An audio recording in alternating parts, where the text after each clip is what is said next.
Hi, I'm Dean Rojas, and this is the day after the big tournament win here in Alabama, and I'm going to take you out on the water and show you exactly how I did it. Different conditions than we had yesterday on Sunday.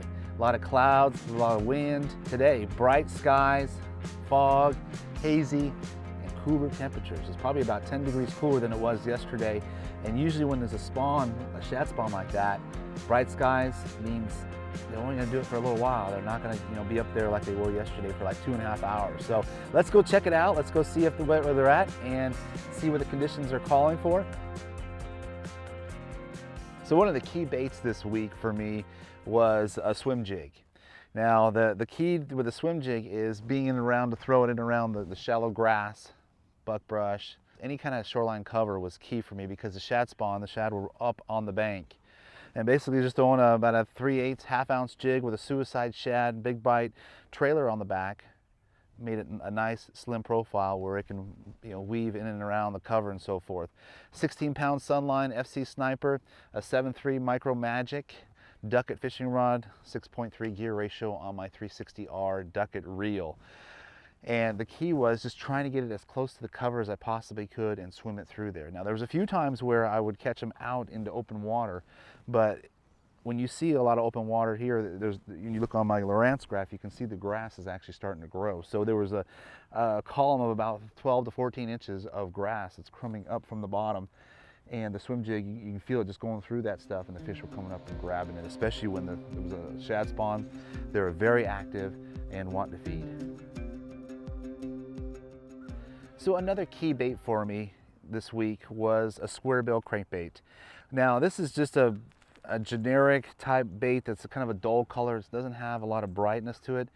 But really, when the shad are spawning, all you want to do is get a reaction strike. You want them to just, they see it come running by and they want to grab it, and that's exactly what you want. The water clarity was probably, you could see down to maybe a foot, if that. You can use more of it seemed like the natural colors were better. They didn't want anything that was bright. So the cool thing about when you're fishing a spot like this, when you have fish up there feeding, is to have multiple baits and multiple styles of retrieves, actions, all that stuff, trying to give the fish something different to look at. And that was key for me all week long, and especially yesterday, because I used 5 different baits in one area to catch all that weight in the first period. Again, I'm using a 16-pound FC Sniper Sunline fishing line, a 7.3 Micro Magic Pro Ducket rod, and this one was a slower gear ratio, 5.3 on the square bill as opposed to 6.3 on the swim jig, and everything else I was throwing. Still, a 360R reel, and just trying to work and be erratic with the action, and trying to draw the strike into where they're sitting there and they watch this thing come by, and you'll watch the pumping motion that I make as a stop and go. It's running and it stops, and those fish can't stand it, especially when it's running and it stops right in front of their face. They got to ground up and grab it. So a lot of reaction strikes. I had fresh Gamakatsu treble hooks on there. I had to swap them out during the first period because I caught so many fish on it. They were wearing out. I mean, they were just getting dull. And so I lost a couple fish because of that. So I put fresh gummies back on again, started landing them again. So it's important to keep those hooks sharp. There's one, another one. It's a good one there.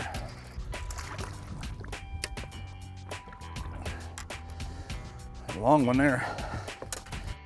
And we went through the swim jig, we went through the square bill, and sometimes you just got to fish a little bit slower, and that's where I pulled out the little Hydro Pop. Now this is made by Spro.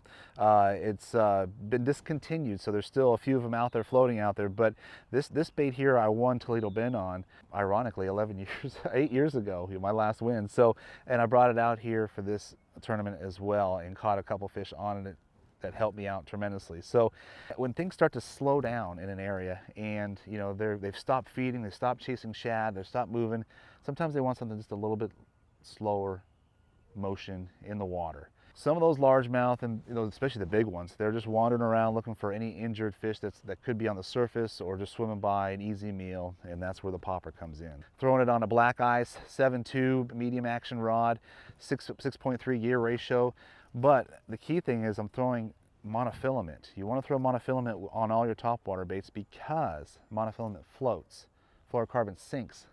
fluorocarbon will detract the action from your bait if you continue to throw it on topwater bait, because the line sinks and it won't work properly. So I'm using Sunline Defier is the name of the brand of the line. It's a nice copolymer monofilament fishing line, and it casts a mile super smooth with a 360R 6.3 gear ratio on that, and something that you can cast a long way. Got lots of good action. So I saved the best for last. Everybody knows I love to throw frogs. The spit shad was the deal this week, especially when the fish were chasing the shad up and around the cover. On the first day of competition, I caught 3 of my biggest bass on that dude right there, skipping it up into the willows, into the buckbrush, as the fish were chasing shad up in and around the cover. This one got the big bites. I wasn't catching any spotted bass on it. It was all largemouth. Fast forward to yesterday, it was the same type of deal, but I was fishing a little bit different. I was fishing hay grass. That's the cool thing about the Spro spit shad, is you can work it in any kind of cover. You can work it in open water.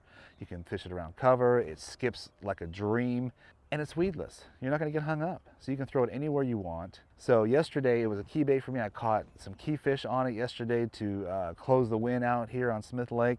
I love it. I mean, I love throwing hollow belly frogs, and this particular one here we created about 4 years ago, and it's becoming one of my favorites. I throw it a lot more now than I did the bronzeye, just because it has a lot more action in the sense of it has popping, spitting, walking, chugging. I can do all sorts of different things with it, and it's just an awesome bait. As you can see how chewed up the bait is. I'm using 80-pound Sunline FX2 braid. I know that sounds like a lot, but if you look at it, it's actually just like 65-pound regular braid, but it breaks at 80-pound test line, which is really good. You won't have any failure with that. And I'm using my Dean Rojas Signature Series Frog and Rod from Ducket Fishing.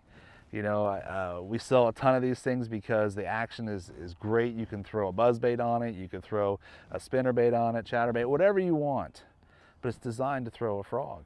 And so it's a 7.0 medium heavy action, and then with a 360R 7-to-1 gear ratio, high speed.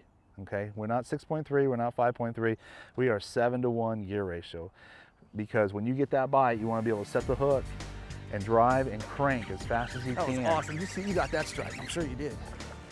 Look at that deal, huh? On the frog. Spit shad, baby. Look at that sucker. Yeah.